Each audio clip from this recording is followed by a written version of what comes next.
ஒரே சுவாபம் ஒரே வாழ்க்கை கிடையாது. ஒவ்வொருத்தரையும் பார்த்தீங்கன்னா ரட்சிக்கப்படும் முன்பு எல்லாருக்கும் ஒரு ஹிஸ்டரி இருக்கும், ஒரு ஃப்ளாஷ்பேக் இருக்கும். ஆமாவும் இல்லைங்களா? நான் சின்ன வயசுலேருந்தே தப்பு செய்துட்டு இருந்த பாஸ்டர், நான் சின்ன வயசுலேருந்தே இந்த என் கேரக்டர் இப்படித்தான், என் குடும்பம் இப்படித்தான், இப்படி எல்லாத்துக்குமே ஒரு டிஃப்ரெண்டான ஒரு பழைய வாழ்க்கை இருந்துச்சு.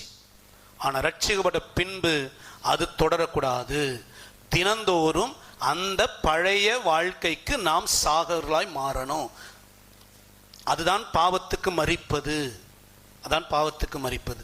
நாம் மரிச்சிருக்கிறோமான்னு கொஞ்சம் ஆராய்ச்சிப்பார். ரட்சிக்கப்படும் முன்பு இருந்த அதே சுவாபம், அதே பாவ பழக்கம், அதே சாட்சிக்கேடான காரியம். ரட்சிக்கப்படும் முன்பு சத்தியம் தெரியாது நமக்கு. நிறைய பேர் நம்ம வாழ்க்கையை பார்த்து நீ எல்லாம் ஒரு ஆளான்னு பேசணும் உண்டுதான். ஏன்னா நம்ம சுவாபம், நம்ம பழக்க வழக்கம், நம்ம பிஹேவியர், நான் அடுத்தவங்கள்ட்ட பேசுகிற விதம், பழகிற விதம், இது எதுவுமே சரியா தப்பாலாம் தெரியாது. மனம் போன போக்கில் வாழ்ந்தோம். இது பழைய வாழ்க்கை. ரட்சிக்கப்படும் பொழுது இதுதான் சத்தியம் தெரிஞ்சு இயேசுவை நம்ம ஏற்றுக்கொண்டோம். ஏற்றுக்கொள்ளும் பொழுது பழைய மனுஷனை சிலுவையில் அரைஞ்சிட்டோம். திரும்ப அந்த மனுஷன் என்ன செய்யக்கூடாது?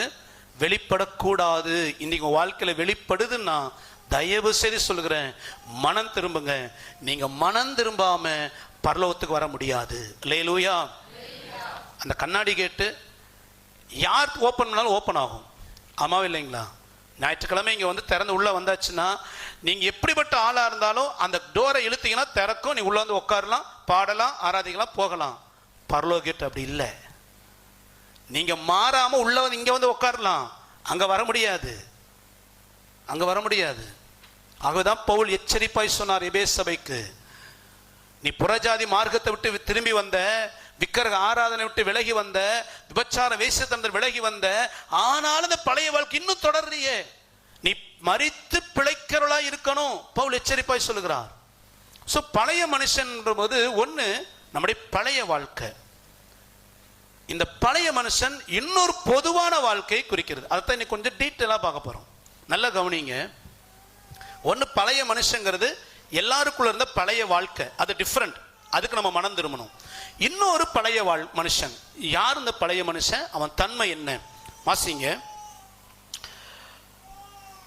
அதே ரோமர் 6ஆம் அதிகாரம் 6ஆம் வசனம் திரும்ப வாசிங்க. நாம் இனி பாவத்துக்கு ஊழியம் செய்யாதபடிக்கு பாவ சரீரம் ஒழிந்து போகும் பொருட்டு, பாவ சரீரம் ஒழிந்து போகும் பொருட்டு நம்முடைய பழைய மனுஷன் அவரோட கூட சிலுவையில் அறையப்பட்டதென்று அறிந்திருக்கிறோம். இந்த பாவ சரீரம் அப்படிங்கிறது எதை குறிக்குது அப்படின்னா, இந்த வெளிப்புறமான சரீரம் அல்ல. இது கர்த்தரால் உருவாக்கப்பட்ட சரீரம். இது பாவமாக கர்த்தர் உருவாக்கல. பாவ சரீரம் எதை சொல்லுதுன்னா, நமக்குள்ள இருந்து இந்த சரீரத்தையும் நம்ம சிந்தையும் கெடுக்கும்படி நமக்குள்ள தூண்டப்படுகிற பாவத்தன்மை, அதைத்தான் வேதம் பாவ சரீரம் சொல்லுது. நிறைய இடங்கள்ல மாம்சத்துக்கு இடம் கொடுக்காத, கரைப்பட்ட மாம்சத்தை பரிசுத்தப்படுத்து, மாம்சத்தில் உண்டான அசுசி நீங்கட்டும், மாம்சத்துக்கு உரியவன். இந்த மாமிசம்ங்கிற வார்த்தை எதை குறிக்குதுன்னா, நமக்குள்ள ஒரு மாம்சத்தன்மை உண்டு. நமக்குள்ள என்ன இருக்குது? ஒரு மாம்சத்தன்மை.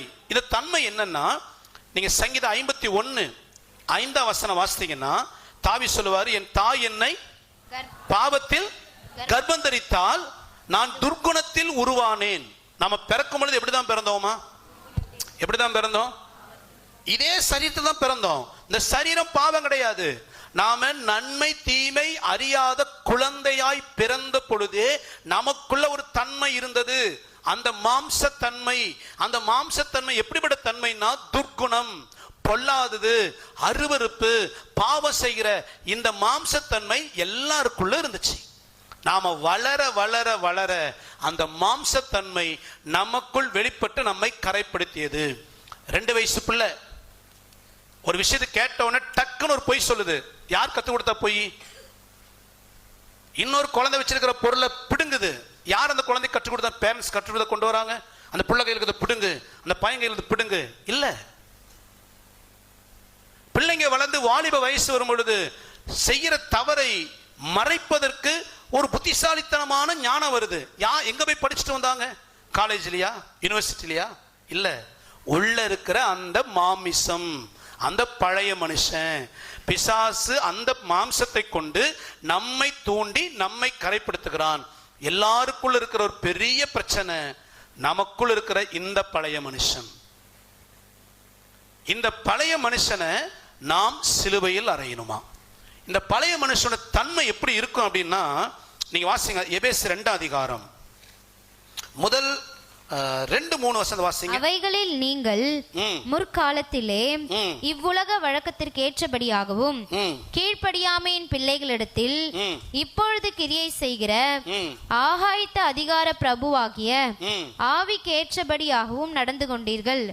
அவர்களுக்குள்ளே நாம் எல்லாரும் முற்காலத்திலே நமது மாம்ச இச்சையின்படியே நடந்து நமது மாம்சமும் மனசும் விரும்பினவைகளை செய்து சுவாபத்தினாலே மற்றவர்களைப் போல கோபாக்கினியின் பிள்ளைகளாய் இருந்தோம். பவுல் ரட்சிக்கப்பட்ட சபைக்கு ஒரு விஷயத்தை சொல்லும் பொழுது, ரட்சிக்கப்படாத மற்ற மக்கள் இருக்கிறாங்க பார்த்தீங்களா, அவங்க வாழ்க்கையை சொல்லி பழைய மனுஷனை யாருன்னு புத்தி சொல்றாரு. எப்படின்னா, ரட்சிக்கப்படாத ஒரு மனிதனுக்குள் இருக்கிற அந்த மாமிசம் அவனை எப்படி நடத்துதான்? முதல்ல இவ்வுலக வழக்கத்திற்கு ஏற்றபடியாக, என்னது இவ்வுலக வழக்கத்து, இந்த மாமிசம் என்ன பண்ணும்னா, இந்த உலகம் எப்படி போகுதோ அந்த போக்குக்கு ஒரு மனிதனை இழுத்து செல்லும். இதுதான் பொதுவான நமக்குள்ள இருக்கிற மாமிசம். இப்போ உதாரணத்துக்கு சொல்றேனே, ஒரு காலத்துல பாத்தீங்கன்னா கல்யாணம் அப்படின்னு எடுத்துட்டீங்கன்னா, பொதுவா பைபிள்லாம் விட்டுருங்க, பொதுவா அப்படின்னா பொண்ணு மாப்பிள்ளை பார்க்கவே மாட்டாங்க, பெரியவங்களா பார்ப்பாங்க, முடிவு பண்ணுவாங்க.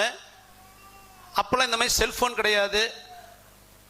அந்த ஃபிலிம் ரோலில் எடுத்து நெகட்டிவ் கழுவி ஒரு ஃபோட்டோ, அது என்னைக்கு எடுத்த ஃபோட்டோவாக இருக்கும், அது பிளாக் அண்ட் ஒயிட்டாக இருக்கும். முடிஞ்சாத காட்டுவாங்க, இல்லைன்னா அது கூட என்ன செய்ய மாட்டாங்க, காட்ட மாட்டாங்க. கல்யாண மனவரையில் தான் மாப்பிள்ளை யார் பொண்ணு யாருன்னு அவங்களுக்கு தெரியும். இது ஒரு காலம் இருந்துச்சு. அடுத்த காலம் எப்படி மாறிச்சு?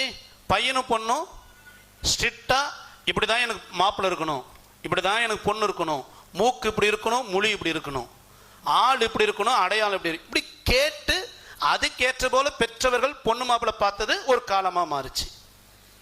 அடுத்து என்ன பண்ணாங்க? உமக்கு அந்த வேலையே வேண்டாம், அந்த வேலையை நாங்கள் பார்த்துக்கிறோம் அப்படின்னாங்க. அது மாறிச்சு. இப்போ அதுவும் போய் லிவிங் டுகெதரா.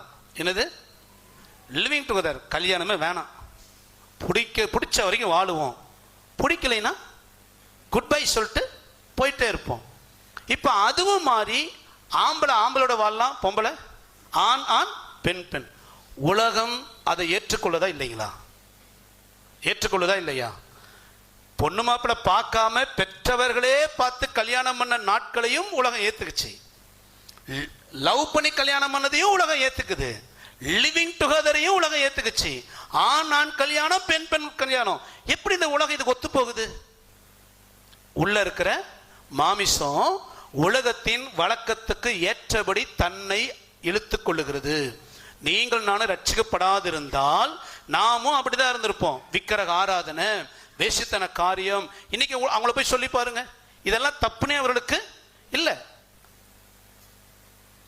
வருஷம் ஆண்டவர் நோவாவுக்கு வானவில்லை அடையாளமாக கொடுத்தாரு. இன்னைக்கு அந்த வானவில்லை கூட நம்ம ஸ்டேட்டஸில் வைக்க முடியல. ஆமாவா இல்லைங்களா? ஏன் அந்த வானவில் இப்போ யாருக்கு அடையாளமாயிருச்சு? ஓரணி சேர்க்கையாளருடைய அடையாளக்குடி வானவில். அதனால தான் வானவில் கேக்கெல்லாம் வந்துச்சு. தெரியுங்களா உங்களுக்கு? கேக்கு வானவில் டிசைனில் வருது பார்த்தீங்களா? அது அவனுக்காக பிரத்யேகமானது. ஏன் நான் சொல்றேன்னா, ரட்சிக்கப்படாத உலக ஜனங்கள், உலகம் எப்படி கலாச்சாரம் மாறினாலும், வாழ்க்கை முறை மாறினாலும், உலகம் அதுக்கு ஏற்ற போல போய்கிட்டே இருக்கிறாங்க ஜனங்கள்.